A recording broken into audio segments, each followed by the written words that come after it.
Hello प्यारे बच्चों, welcome to Rahul पारी केमिस्ट्री यूट्यूब चैनल। और कंसंट्रेशन टर्म को पढ़ने के बाद में जो हमारा अगला टॉपिक है उसका नाम रहेगा सोल्युबिलिटी। लेकिन सोल्युबिलिटी वाले टॉपिक को सीधा ना स्टार्ट करके हम लोग पहले एक छोटा सा टॉपिक पढ़ेंगे जिसका नाम रहेगा बेटा वेपर प्रेशर। देखिए वेपर प्रेशर क्या होता है, क्यों हम लोग इस वाले टॉपिक को पढ़ने वाले हैं, कहाँ पर ये अपने को आगे चीजों को रिलेट करेगा, उन सब चीजों के बारे में डिस्कशन करते हैं। तो देखिए, जैसे पहले मैं आपको समझाने के लिए यहाँ पर एक एग्जांपल लेता हूँ। मैंने यहाँ पर एक कंटेनर के अंदर लिक्विड को भर दिया है। अभी स्टार्टिंग में जो ये वाला लिक्विड है ये कहाँ पर रखा हुआ है बेटा? रूम टेम्परेचर के अंदर रखा हुआ है, ठीक है। अब थोड़ी देर के बाद में क्या होगा, जब ये वाला लिक्विड आसपास के सराउंडिंग से हीट को एब्जॉर्ब करेगा, जब ये आसपास वाले सराउंडिंग से हीट को एब्जॉर्ब करेगा तो इसमें क्या होना शुरू हो जाएगा? इवेपोरेशन होना शुरू हो जाएगा। इवेपोरेशन के बारे में आप लोगों ने क्लास 9th में हल्का फुल्का पढ़ा होगा। तो बेटा इवेपोरेशन जो है इस वाले लिक्विड का होना शुरू हो जाएगा। तो मैंने आपके सामने ये जो पहला डायग्राम बनाया है, ये डायग्राम कब बनाया है बेटा? इनिशियल कंडीशंस के ऊपर डायग्राम बनाया है, ठीक है। ये वाला डायग्राम है कहाँ का है बेटा? इनिशियल कंडीशन पे कोई भी वेपर इस वाले लिक्विड का नहीं बनेगा, लेकिन जैसे जैसे ये वाला कंटेनर, ये वाला लिक्विड अपने आसपास के सराउंडिंग से हीट को एब्जॉर्ब करेगा तो कुछ समय के बाद में यहाँ पर क्या बनना चालू हो जाएगा? वेपर प्रेशर बनना चालू हो जाएगा, या फिर यहाँ पर इस वाले लिक्विड के अंदर वेपर बनना शुरू हो जाएगी, ठीक है। अब देखिए, अब मैंने इस वाले कंटेनर के साथ में साइड में यहाँ पर किसको अटैच कर दिया है? हमने यहाँ पर मैनोमीटर को अटैच कर दिया है। सर ये मैनोमीटर क्या होता है? तो बेटा ये प्रेशर को मेजरमेंट करने के लिए काम आता है। अब देखिए, स्टार्टिंग के अंदर क्या होगा, मैनोमीटर में आपने किसको भर दिया है? मरकरी को भर दिया है। और हम लोग जानते हैं कि मरकरी रूम टेम्परेचर पे कौन सी स्टेट में होता है? लिक्विड स्टेट के अंदर होता है, ठीक है। अब स्टार्टिंग में जो मैनोमीटर है उसके दोनों एंड के अंदर, उसके दोनों एंड का जो रीडिंग है वो कैसा है बेटा? बिल्कुल सेम है। बिल्कुल अगर सेम रीडिंग है इसका मतलब कि जो प्रेशर यहां से लग रहा है वही प्रेशर कहां पर होगा? यहां पर होगा, ओके। जैसे जैसे इनिशियल कंडीशन वाला लिक्विड अपने आसपास के सराउंडिंग से हीट को एब्जॉर्ब करेगा, हीट को एब्जॉर्ब करने के बाद में क्या होगा? इसका इवेपोरेशन होना शुरू हो जाएगा। तो थोड़ी देर के बाद में इस वाले लिक्विड का यहाँ पर क्या होना चालू हो जाएगा बेटा? इवेपोरेशन होना चालू हो जाएगा। जैसे जैसे इसका इवेपोरेशन होना चालू होगा तो क्या होगा, इस वाले लिक्विड के कुछ मॉलिक्यूल लिक्विड से गैसियस स्टेट में जाना चालू हो जाएंगे। तो बेटा जब लिक्विड से गैसियस स्टेट में जाना चालू हो जाएंगे तो हमें इस वाले लिक्विड के छोटे छोटे क्या नजर आएंगे? इस वाले कंटेनर के अंदर नीचे से ऊपर की ओर जाना कौन चालू हो जाएगा? वेपर जाना चालू हो जाएगा। और ये एक नॉर्मल प्रोसेस होता है।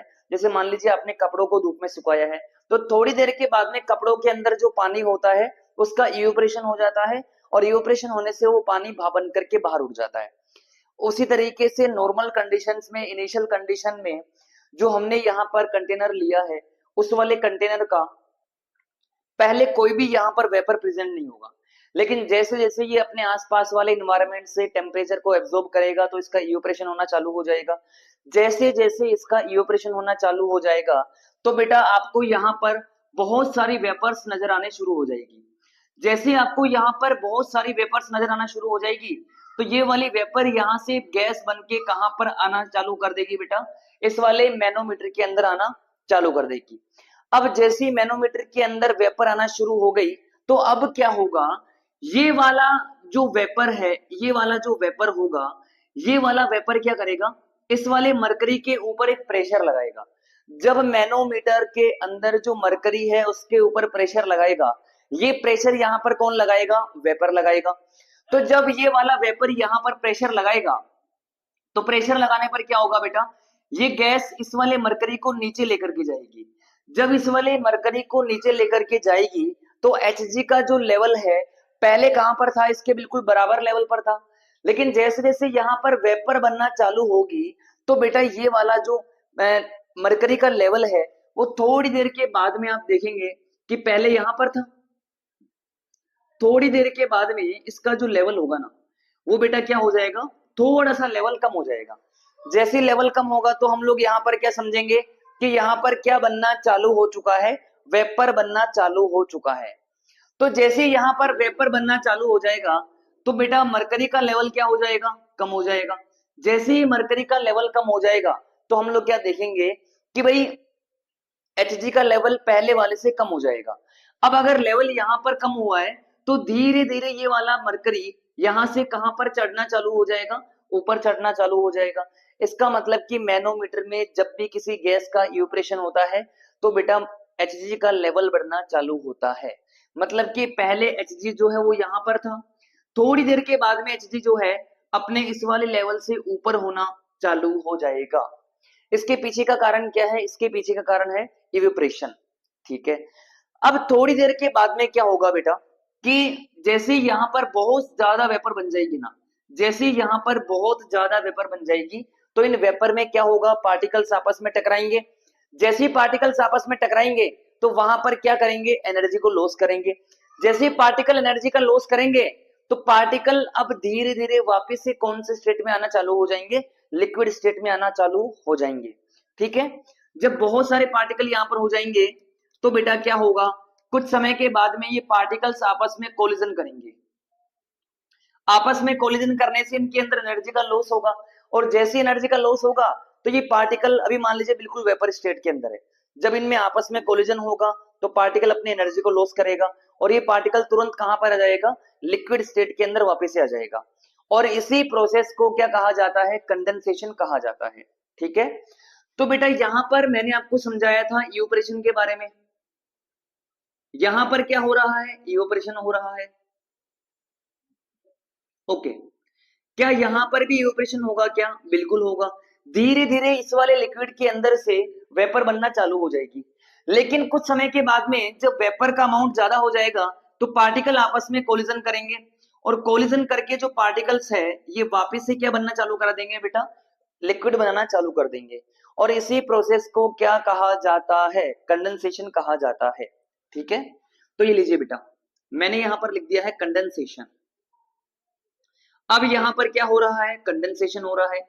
जब कंडेंसेशन होगा तो कुछ वेपर यहां से वापस कहां पर जाएगी, इस वाले वेजल के अंदर या इस वाले बर्तन के अंदर वापस से वेपर जाना चालू हो जाएगी। तो कुछ समय के बाद में क्या होगा, जो मरकरी का लेवल पहले इतना ऊंचा था, कुछ समय के बाद में ये लेवल क्या होगा बेटा, हल्का सा नीचे हो जाएगा। जब ये लेवल हल्का सा नीचे आ जाएगा तो ऐसा करते करते थोड़ी देर के बाद में आपको इसमें जो रेट होगा कंडेंसेशन का और इवेपोरेशन का ये बिल्कुल इक्वल हो जाएगा। स्टार्टिंग के अंदर अपने पास में बिल्कुल भी वेपर नहीं थी तो कंडेंसेशन बिल्कुल भी नहीं था। पहले अपने पास में केवल और केवल लिक्विड था, तो केवल लिक्विड होने की वजह से केवल और केवल वहां पर क्या हो रहा था बेटा, इवेपोरेशन हो रहा था। केवल इवेपोरेशन होने की वजह से जो लिक्विड है, ये लिक्विड जो है केवल क्या बना रहा था, वेपर बना रहा था। तो सबसे पहले वेपर प्रेशर बहुत ज्यादा था, वेपर प्रेशर बहुत ज्यादा होने की वजह से मरकरी का लेवल धीरे धीरे बढ़ रहा था। लेकिन एक ऐसा स्टेट आता है जब बहुत ज्यादा वेपर बन जाते हैं तो वापस से उनमें कोलिजन होने के कारण क्या होना शुरू हो जाता है बेटा, कंडेंसेशन होना चालू हो जाता है। तो जब एक ऐसा स्टेट आता है कंडेंसेशन के कारण कि हल्का सा मरकरी का लेवल वापस से नीचे हो जाएगा, फिर कुछ समय के बाद में एक ऐसा इक्विलिब्रियम स्टेट आता है जहां पर रेट ऑफ इवेपोरेशन जो है वो रेट ऑफ कंडेंसेशन के इक्वल हो जाता है। और इसी रेट जब दोनों का इक्वल हो जाता है, इसी इक्विलिब्रियम के अंदर जो आपको यहाँ पर वेपर नजर आ रहा है, जब ये वाला वेपर इक्विलिब्रियम पे जो भी प्रेशर लगाएगा, कहां पर लगाएगा बेटा, इस वाले लिक्विड के ऊपर लगाएगा। ठीक है, उसी प्रेशर को क्या कहा जाता है, वेपर प्रेशर। तो सबसे पहला क्वेश्चन, वेपर प्रेशर क्या होता है, एक प्रेशर होता है। ये प्रेशर कौन लगाता है, किसी भी लिक्विड के वेपर लगाते हैं। कब लगाते हैं, ये हमेशा कब लगाया जाएगा, जब अपने पास में क्या होगा, एक इक्विलिब्रियम का स्टेट होगा। जब इक्विलिब्रियम का यहाँ पर स्टेट होगा तो उसी कंडीशन को क्या कहा जाता है, वेपर प्रेशर कहा जाता है। तो एक बार मैं वेपर प्रेशर का आपके सामने डेफिनेशन भी पढ़ देता हूं बेटा, कि एट ए कांस्टेंट टेम्परेचर, देखिए कांस्टेंट टेम्परेचर पे सारी बातें होती है। अगर आपने आसपास के टेम्परेचर को कांस्टेंट कर दिया है तो ये सारी बातें होगी बेटा। मान लीजिए एकदम से आपने बहुत ज्यादा टेम्परेचर बढ़ा दिया है तो ये पूरा का पूरा जो सिस्टम है ये पूरा वहां पर फेल हो जाएगा, फिर वहां पर नए पैरामीटर्स को हमें इंट्रोड्यूस करना पड़ेगा। तो देखिए वेपर प्रेशर भी एक्चुअली में एक कांस्टेंट टेम्परेचर के ऊपर डिफाइन किया जाता है, ठीक है।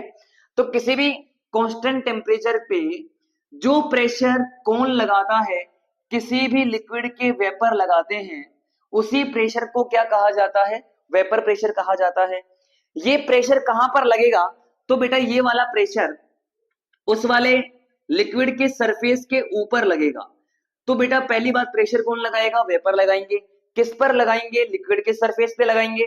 ओके, कब लगाएंगे, कब इसको डिफाइन किया जाता है, जब लिक्विड, जब ये वाला लिक्विड और उसके वेपर किसमें प्रेजेंट होते हैं, इक्विलिब्रियम के अंदर प्रेजेंट होते हैं, तो उसको क्या कहा जाता है, वेपर प्रेशर कहा जाता है।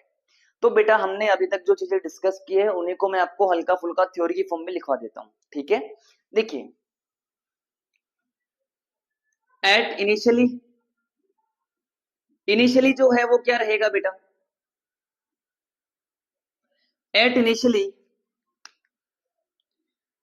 Rate of evaporation, rate of evaporation जो होगा ये क्या रहेगा बेटा, मैक्सिमम रहेगा। क्यों मैक्सिमम रहेगा, क्योंकि सॉल्यूशन में, क्योंकि जो लिक्विड है अपने पास में उस वाले कंटेनर में केवल और केवल क्या रहेगा बेटा, लिक्विड रहेगा, ठीक है। अब after some time, after some time, after some time क्या होगा, आफ्टर सम टाइम क्या होगा बेटा, वेपर जो है इसका कंसंट्रेशन या वेपर का जो अमाउंट है ये टाइम के साथ में क्या होगा बेटा, बढ़ेगा। जब वेपर का अमाउंट बढ़ेगा तो क्या होगा, कोलिजन बढ़ेगा। जब मॉलिक्यूल के बीच में कोलिजन बढ़ेगा तो वहां पर क्या होगा, एनर्जी लॉस भी बढ़ेगा, एनर्जी लॉस भी बढ़ेगा, जिससे वेपर का क्या होना चालू हो जाएगा बेटा, कंडेंसेशन होना चालू हो जाएगा। ओके, सबसे पहले रेट ऑफ इवेपोरेशन जो था वो क्या था बेटा, सबसे ज्यादा था। सबसे ज्यादा रेट ऑफ इवेपोरेशन होने की वजह से पार्टिकल्स बहुत ज्यादा लिक्विड से कहां पर जा रहे थे, वेपर के अंदर जा रहे थे। एक ऐसा अमाउंट आता है, एक ऐसा टाइम आता है जहां पर बहुत ज्यादा वेपर होने की वजह से इनका आपस में कोलिजन होना चालू हो जाता है। बहुत ज्यादा कोलिजन होने की वजह से पार्टिकल्स अब धीरे धीरे वापिस से कौन सा स्टेट में आना चालू हो जाते हैं, कंडेंसेशन स्टेट में आना चालू हो जाते हैं, या लिक्विड स्टेट के अंदर आना चालू हो जाते हैं, ठीक है। अब देखिए फिर एक ऐसा टाइम आता है, at a time, at a time, यहां पर मैं लिख देता हूं after some time, after some time, और यहां पर मैं लिख देता हूं आफ्टर सम टाइम, ठीक है, दोनों से काम चल जाएगा। At initially, after some time ये होगा बेटा, और उसके बाद में क्या होगा, जो रेट ऑफ इवेपोरेशन है, रेट ऑफ इवेपोरेशन है वो किसके इक्वल हो जाएगा, रेट ऑफ कंडेंसेशन के इक्वल हो जाएगा। ओके, रेट ऑफ कंडेंसेशन के इक्वल हो जाएगा, मतलब कि rate of evaporation is equal to किसके इक्वल हो जाएगा, रेट ऑफ कंडेंसेशन के। ओके, अब देखिए, और इसी इक्विलिब्रियम पे, इसी इक्विलिब्रियम पे जो प्रेशर कौन एक्सर्ट करेगा, वेपर एक्सर्ट करेगी। कहां पर, at surface of liquid, at surface of liquid, उसे क्या कहा जाता है, उसी को क्या कहा जाएगा, वेपर प्रेशर कहा जाएगा। हाँ बेटा, तो अब हम लोग एक्चुअली में इस वाले ग्राफ को डिस्कस करते हैं। यहां तक हम लोगों ने पूरा डिटेल में डिस्कस कर लिया है, ठीक है। देखिए ये वाला जो ग्राफ है आपसे एज सच एग्जाम में नहीं पूछा जाएगा, ये केवल मैं आपको इसलिए समझा रहा हूँ कि आपको थोड़ा बहुत वेपर प्रेशर के बारे में फील आएगा, ठीक है। तो जैसे मैंने यहाँ पर एक्स एक्सिस के अंदर किसको रिप्रेजेंट किया है बेटा, टाइम को रिप्रेजेंट किया है, और वाई एक्सिस के अंदर मैं किसे रिप्रेजेंट कर रहा हूँ, रेट को रिप्रेजेंट कर रहा हूँ, ठीक है। अब देखिएगा, जैसे अगर हम इनिशियली बात करते हैं, बिल्कुल शुरुआत के अंदर अगर हम लोग बात करते हैं, तो बेटा सबसे ज्यादा लिक्विड में, कंटेनर में क्या प्रेजेंट होगा, लिक्विड प्रेजेंट होगा। तो बेटा सबसे पहले स्टार्टिंग में किसका रेट माना जाएगा, इवेपोरेशन का रेट माना जाएगा। तो मैंने ये मान लिया कि भाई स्टार्टिंग टाइम के अंदर जो इवेपोरेशन का रेट है वो कितना है बेटा, इतना रेट है, ठीक है। अब जैसे जैसे आपका टाइम आगे चलेगा तो वह, हाँ बच्चों, तो टाइम के साथ में क्या होगा कि भाई वेपर बनना चालू हो जाएगा। जैसे जैसे वेपर बनना चालू होगा तो आप लोग क्या देखेंगे कि सॉल्यूशन में कंडेंसेशन होना भी शुरू हो जाएगा। तो बेटा मैंने यहां पर सबसे पहले टाइम के साथ में इस वाले पॉइंट ऑफ टाइम पर जो कंडेंसेशन का रेट है वो मैं कैसे दिखा रहा हूं आपको, ऐसे दिखा रहा हूं। इवेपोरेशन का रेट कैसे दिखाया जा रहा है आपको, ऐसे दिखाया जा रहा है, ठीक है। जैसे जैसे अपने पास में टाइम बीतेगा तो वैसे वैसे आप लोग क्या देखेंगे बेटा इस वाले सॉल्यूशन के अंदर कि कंडेंसेशन होना भी चालू हो जाएगा। अब देखिए थोड़ी देर के बाद में आप देखेंगे कि वेपर ज्यादा हो जाएगा तो कंडेंसेशन का रेट भी क्या हो जाएगा, ज्यादा हो जाएगा। इसके बाद में थोड़ी देर के बाद में आप लोग क्या देखेंगे कि जैसे टाइम थोड़ा सा और बढ़ेगा तो कंडेंसेशन और हो जाएगा। थोड़ी देर के बाद में और जैसे टाइम होगा तो कंडेंसेशन भी और बढ़ जाएगा। तो बेटा एक समय ऐसा आता है जिसमें rate of evaporation rate of condensation के बिल्कुल इक्वल आ जाता है। और हाँ बेटा, तो जब टाइम बढ़ेगा तो सॉल्यूशन में क्या बढ़ेगी, वेपर बढ़ेगी। टाइम के साथ में जब वेपर बढ़ेगी तो वेपर का क्या होगा, कंडेंसेशन होगा। इसका मतलब टाइम के साथ में जब वेपर बढ़ती है तो वेपर का कंडेंसेशन होना भी क्या हो जाएगा, बढ़ना चालू हो जाएगा। तो बेटा मान लीजिए इस वाले टाइम पर, स्टार्टिंग वाले टाइम पर जो रेट ऑफ कंडेंसेशन था वो क्या था, बिल्कुल कम था। जैसे टाइम बढ़ेगा तो कंडेंसेशन का रेट भी क्या होगा, थोड़ा सा बढ़ जाएगा। जैसे टाइम आपका और बढ़ेगा तो कंडेंसेशन का रेट भी क्या होगा, हल्का सा और बढ़ जाएगा। तो ऐसे करते करते एक ऐसा टाइम आता है जब कंडेंसेशन और इवेपोरेशन इन दोनों के रेट इस वाले पॉइंट पर आकर के क्या हो जाएंगे, इक्वल हो जाएंगे। Rate of evaporation is equal to rate of condensation. और फाइनली इसी कंडीशन को क्या बोला जा रहा है, डायनेमिक इक्विलिब्रियम। तो बेटा पूरा आपको डिटेल के अंदर समझाया जा चुका है। वेपर प्रेशर का मतलब होता है डायनेमिक इक्विलिब्रियम के अंदर किसी भी लिक्विड की वेपर जो उसके सरफेस पर प्रेशर लगाती है उसको क्या कहा जाता है, वेपर प्रेशर कहा जाता है। इसको फाइंड किससे किया जाता है, मैनोमीटर से फाइंड किया जाता है। ओके, यहां तक आपको समझाने के बाद में हम लोग इवेपोरेशन और बॉइलिंग को एक बार थोड़ा सा डिटेल के अंदर डिस्कस करते हैं, ठीक है। अब देखिए बेटा, यहां पर मैं आपको समझाऊंगा इवेपोरेशन, इवोपरेशन, और यहां पर आपको पढ़ाया जाएगा बेटा बॉइलिंग के बारे में। अब देखिए बॉइलिंग और इवेपोरेशन, बॉइलिंग और इवेपोरेशन। अब देखिए बेटा, यहां पर मैं आपके सामने डायग्राम बना देता हूं बॉइलिंग का और इवेपोरेशन का।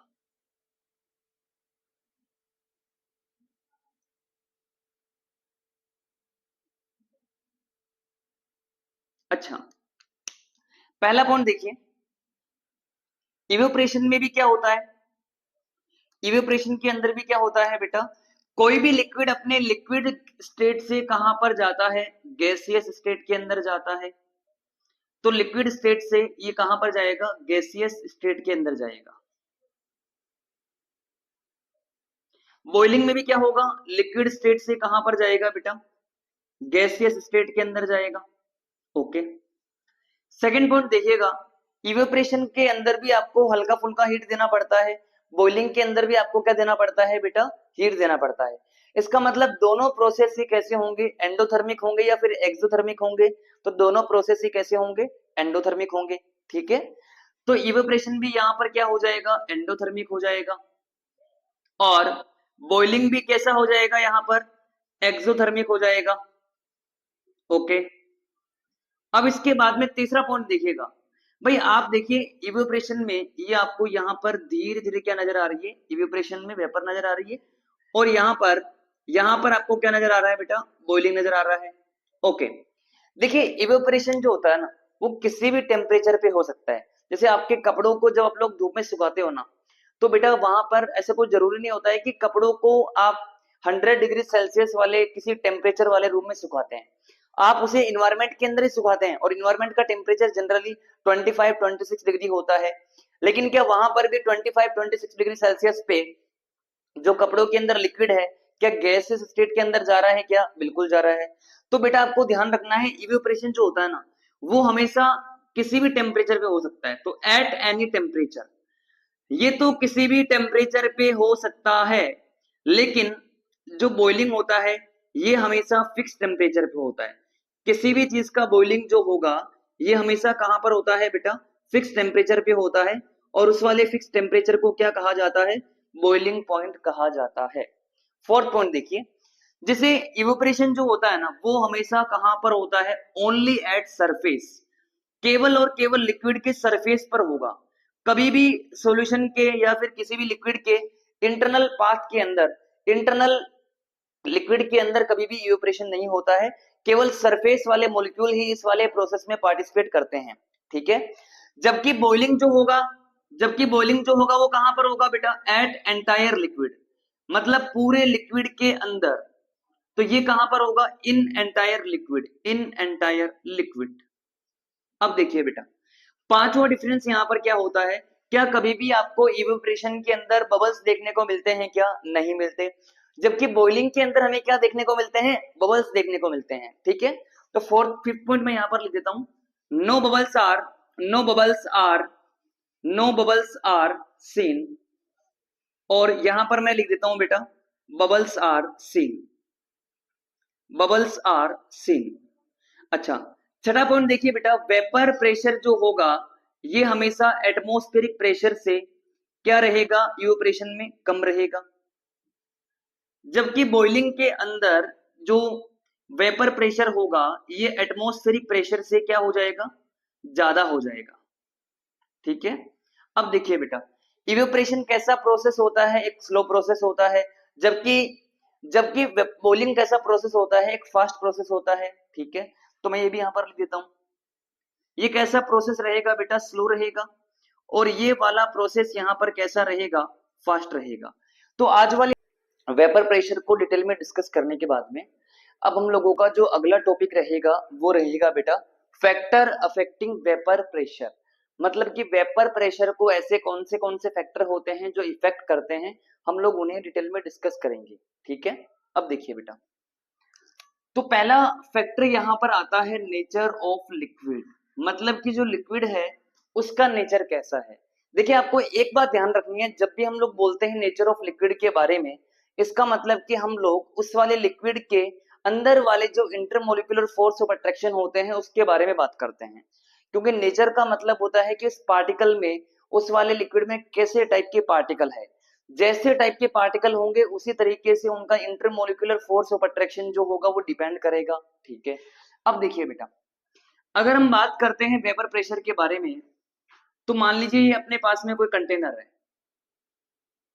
अब इस वाले कंटेनर में आपने यहां पर क्या भर दिया है? लिक्विड को भर दिया है। ओके। अब आप मुझे बताइए, अगर इस लिक्विड के अंदर मान लीजिए दो मोलिक्यूल है, यहां पर एक मोलिक्यूल तो ये वाला है और एक मोलिक्यूल मान लीजिए बेटा ये वाला है, दो मोलिक्यूल है। अगर इन दोनों मोलिक्यूल के बीच में इंटरमोलिकुलर फोर्स ऑफ अट्रैक्शन जितना ज्यादा होगा, मान लीजिए इनके बीच में इंटरमोलिकुलर फोर्स ऑफ अट्रैक्शन बहुत ज्यादा है, तो क्या ये वाला पार्टिकल इसको छोड़ करके वेपर स्टेट में जल्दी जा पाएगा या लेट जा पाएगा? लेट जा पाएगा। जब इंटरमोलिकुलर फोर्स ऑफ अट्रैक्शन बहुत ज्यादा होगा तो वेपर ज्यादा बनेगा या कम बनेगा? कम बनेगा। तो आपको ध्यान रखना है बेटा, इंटरमोलिकुलर फोर्स ऑफ अट्रैक्शन जो होता है, intermolecular intermolecular intermolecular force of attraction जो होता है वो इनवर्सली प्रोपोर्शनल होता है किसके? वेपर प्रेशर के। अगर बहुत ज्यादा इंटरमोलिकुलर फोर्स है ऑफ अट्रैक्शन प्रेजेंट है, यदि बहुत ज्यादा intermolecular force of attraction present है तो बेटा क्या होगा? वहां पर वेपर प्रेशर जो होगा वो कम हो जाएगा। ठीक है। और अगर इंटरमोलिकुलर फोर्स ऑफ अट्रैक्शन ज्यादा है तो वेपर प्रेशर कम होगा। और इंटरमोलिकुलर फोर्स ऑफ अट्रैक्शन अगर कम है तो वेपर प्रेशर क्या हो जाएगा बेटा, ज्यादा हो जाएगा। अब इसी को समझाने के लिए मैंने आपको दो अपनी ऑर्गेनिक केमिस्ट्री के एग्जांपल को लिया है। देखिए दोनों एग्जांपल बहुत ज्यादा इंपॉर्टेंट है, आपसे बोर्ड के अंदर डायरेक्ट क्वेश्चन पूछा जाता है, ठीक है। तो प्लीज आप इनको दोनों को बिल्कुल ध्यान सुनना। इधर देखिए बेटा, जैसे पहले वाले एग्जांपल में तो मैंने आपको एग्जांपल दिया है अल्कोहल का, और आगे वाले में एग्जांपल मैंने लिया आपके सामने ईथर का, ठीक है बेटा। इंटरमोलिकुलर फोर्स ऑफ अट्रैक्शन जितना ज्यादा होगा उतना ही कम वेपर प्रेशर होगा, ठीक है। इसी चीज को समझाने के लिए मैंने आपके सामने दो एग्जांपल रखे हैं। पहले वाले में कंपैरिजन किया गया है अल्कोहल के बीच में और ईथर के बीच में, ठीक है। तो देखिए बेटा, जैसे कि C2H5OH यहां पर है, तो एल्काइल ग्रुप को मैं यहां पर बोल रहा हूं R, तो ये लीजिए ROH। और इसी तरीके से सॉल्यूशन में बहुत सारे अल्कोहल के कंपाउंड होते हैं, बहुत सारे अल्कोहल के मॉलिक्यूल होते हैं, ठीक है। तो बेटा मैंने यहां पर दो को कंसिडर किया ना, ROH। अब देखिए, आपको 11th क्लास के अंदर इनऑर्गेनिक केमिस्ट्री में हाइड्रोजन बॉन्डिंग के बारे में पढ़ाया गया होगा कि फ्लोरीन, ऑक्सीजन और नाइट्रोजन CCl3 CF3 के जो भी एटम होते हैं या जो मॉलिक्यूल होते हैं उनके साथ में हमेशा हाइड्रोजन बॉन्डिंग होती है, ठीक है। तो देखिएगा बेटा, यहां पर ऑक्सीजन है, यहां पर हाइड्रोजन है, तो इन दोनों के बीच में क्या हो जाएगी, हाइड्रोजन बॉन्डिंग हो जाएगी, ठीक है। और इसे क्या कहा जाएगा, intramolecular hydrogen bonding, intramolecular hydrogen bonding. इसी तरीके से इस वाले ऑक्सीजन और इस वाले हाइड्रोजन के बीच में भी क्या हो जाएगी, इंट्रामोलिक्यूलर हाइड्रोजन बॉन्डिंग हो जाएगी। अब ये वाली इंट्रामोलिक्यूलर हाइड्रोजन बॉन्डिंग जो होती है उससे क्या इफेक्ट पड़ता है उसको डिस्कस करते हैं, ठीक है। अच्छा, यहां पर अपने पास में क्या है, di methyl, methyl and methyl, दो मिथाइल की वजह से इसको क्या बोला जा रहा है बेटा, डाई मिथाइल बोला जा रहा है। और फंक्शनल ग्रुप यहां पर क्या आ रहा है, ओ आ रहा है, तो इसलिए इसको क्या कहा जा रहा है, डाई मिथाइल ईथर कहा जा रहा है, ठीक है। तो मैं वापस से अल्काइल ग्रुप को क्या बोल देता हूं, यहां पर आर बोल देता हूं, तो आर ओ वापस से आर डैश, ठीक है। उसी तरीके से मैंने दो मॉलिक्यूल को यहां पर ले लिया है सॉल्यूशन के अंदर। अब देखिए बेटा, क्या इनके बीच में यहां पर कोई भी intermolecular intramolecular hydrogen bonding possible हो पाएगा क्या, नहीं हो पाएगा। क्या यहां पर कोई भी दो मॉलिक्यूल के बीच में इंट्रामोलिकुलर इंटरमोलिकुलर हाइड्रोजन बॉन्डिंग हो पाएगा क्या, नहीं हो पाएगा। जब यहां पर कोई भी इंट्रामोलिकुलर या इंटरमोलिकुलर हाइड्रोजन बॉन्डिंग नहीं हो पाएगा तो यहां पर कौन से फोर्सेस प्रेजेंट रहेंगे, यहां पर वंडरबॉल फोर्स ऑफ अट्रैक्शन प्रेजेंट रहेगा। तो यहां पर क्या रहेगा बेटा, वंडरबॉल फोर्स ऑफ अट्रैक्शन प्रेजेंट रहेगा। और हम लोग जानते हैं कि वंडरबॉल फोर्स ऑफ अट्रैक्शन जो होते हैं वो कैसे फोर्सेस होते हैं, वो बहुत ज्यादा वीक फोर्स होते हैं, ठीक है।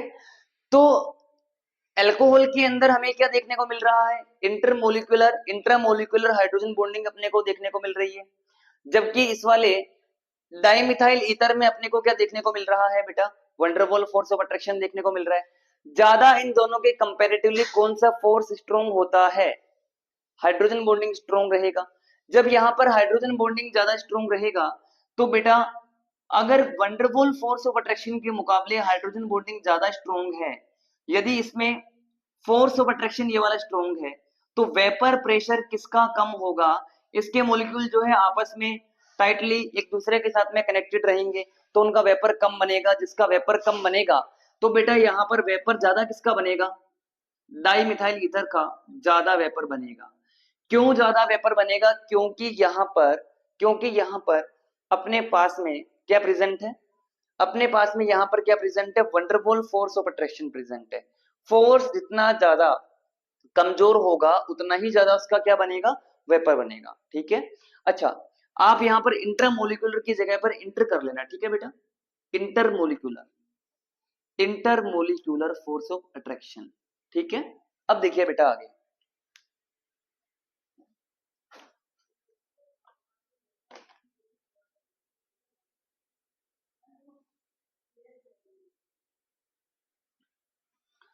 अब देखते हैं बेटा, अब हम लोग यहाँ पर डिस्कस करते हैं दो अलग अलग केस। देखिए इस वाले को क्या कहा जाता है, OMP, ये आपको पढ़ाया होगा 11th क्लास के अंदर ना। तो इसे कहा जाता है ऑर्थोनाइट्रोफिनोल, ऑर्थोनाइट्रोफिनोल, और इसे कहा जाता है पैरानाइट्रोफिनोल, पैरानाइट्रोफिनोल। अब देखिए बेटा, ऑर्थोनाइट्रोफिनोल जो होता है उसमें एक तो OH फंक्शनल ग्रुप रहेगा और एक वहां पर NO2 रहेगा, नाइट्रो ग्रुप रहेगा, ठीक है। अब देखिए, अब यहां पर जो हाइड्रोजन है OH वाले का और जो नाइट्रो वाले का ऑक्सीजन है, इन दोनों के बीच में क्या प्रेजेंट रहेगा, यहां पर इंट्रामोलिकुलर प्रेजेंट रहेगा, इंट्रामोलिकुलर हाइड्रोजन बॉन्डिंग प्रेजेंट रहेगा, H बॉन्डिंग प्रेजेंट रहेगा। जबकि पैरा वाले में एक पैरानाइट्रोफिनोल दूसरे वाले पैरानाइट्रोफिनोल के अपोजिट फंक्शनल ग्रुप के साथ में कौन सी बॉन्डिंग करता है, इंटरमोलिकुलर हाइड्रोजन बॉन्डिंग करता है। देखिए, इंट्रा मतलब एक ही मॉलिक्यूल के अंदर बॉन्डिंग हो जाती है, और इंटर का मतलब होता है दो अलग अलग मॉलिक्यूल के बीच में जब हाइड्रोजन बॉन्डिंग होती है तो उसको क्या कहा जाता है, इंटरमोलिकुलर हाइड्रोजन बॉन्डिंग, ठीक है। अब देखिए बेटा, तो यहां पर क्या प्रेजेंट है, इंटरमोलिकुलर प्रेजेंट है hydrogen bonding, intermolecular hydrogen bonding. अब देखिएगा, जब इंटरमोलिकुलर ज्यादा प्रेजेंट है तो यहां पर force of attraction between particle क्या रहेगा, ज्यादा रहेगा। जब ये वाला फोर्स ज्यादा रहेगा बेटा, तो वेपर प्रेशर क्या बनेगा, कम बनेगा। तो जिसका वेपर प्रेशर कम होगा, अब इसका वेपर प्रेशर क्या बनेगा, कम बनेगा। इसका वेपर प्रेशर क्या बनेगा बेटा, ज्यादा बनेगा। तो जिसका वेपर प्रेशर ज्यादा बनेगा तो इसका बॉइलिंग पॉइंट क्या आएगा बेटा, कम आएगा। तो ऑर्थोनाइट्रोफिनोल का बॉइलिंग पॉइंट लो होता है और पैरानाइट्रोफिनोल का बॉइलिंग पॉइंट क्या होता है, हाई होता है, ठीक है। तो बॉइलिंग पॉइंट इसका कम क्यों होगा, क्योंकि इसका वेपर प्रेशर क्या होगा, लो होगा। वेपर प्रेशर क्या होगा ऑर्थोनाइट्रोफिनोल का, बहुत ज्यादा लो होगा। और इसलिए ऑर्थोनाइट्रोफिनोल के लिए एक शब्द यूज लिया जाता है जिसे कहा जाता है स्टीम वोलेटाइल। क्या कहा जाता है बेटा, स्टीम वोलेटाइल कहा जाता है। क्योंकि ऑर्थोनाइट्रोफिनोल में आपको सभी मॉलिक्यूल एक दूसरे से अलग अलग होते हैं। जब मॉलिक्यूल एक दूसरे से अलग अलग होते हैं तो बेटा यहाँ पर इनको जैसे ही आप हल्का सा गर्म करोगे तो तुरंत इसका बॉइलिंग पॉइंट क्या रहेगा, कम रहेगा। बॉइलिंग पॉइंट कम रहने के कारण इसका वेपर क्या बनेगा बेटा, ज्यादा बनेगा। और ज्यादा वेपर बनने के कारण ऑर्थोनाइट्रोफिनोल का बॉइलिंग पॉइंट क्या रहेगा, कम रहेगा। वेपर प्रेशर क्या रहेगा बेटा, ज्यादा रहेगा।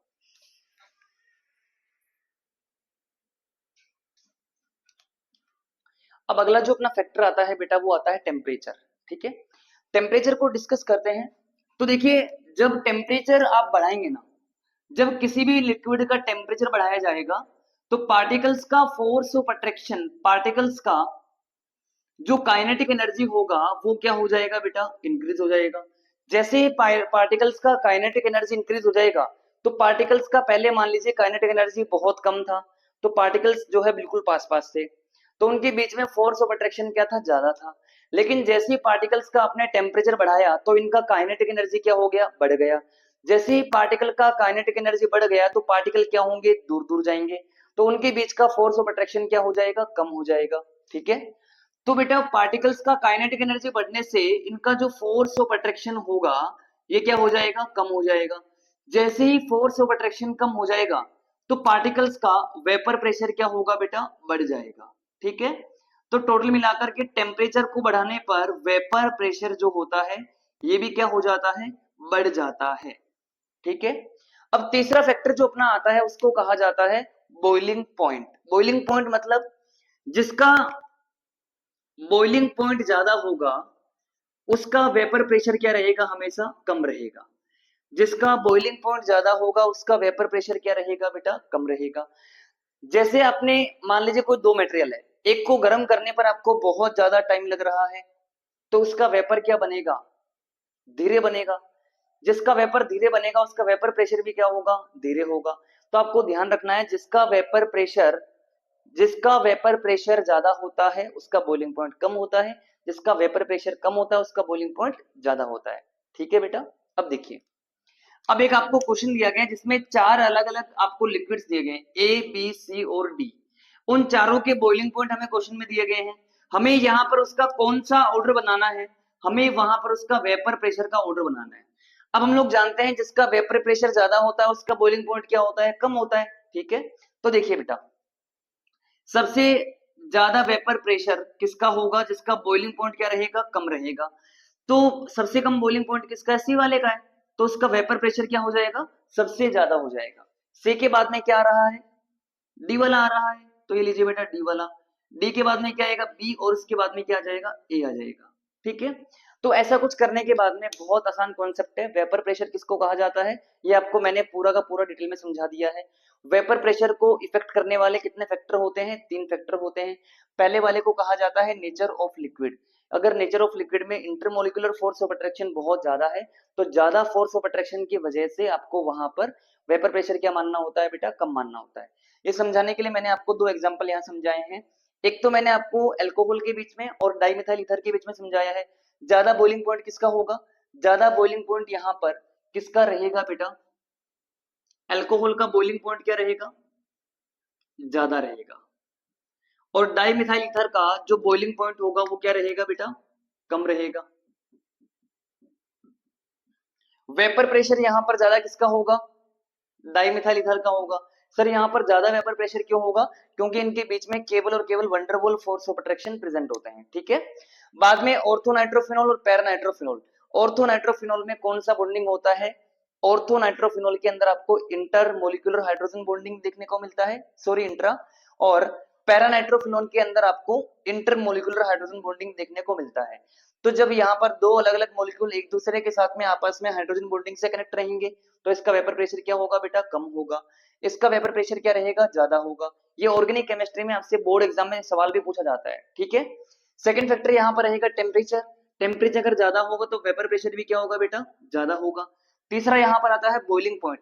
बॉइलिंग पॉइंट अगर कम रहेगा तो वेपर प्रेशर क्या रहेगा, ज्यादा रहेगा। अब इस वाली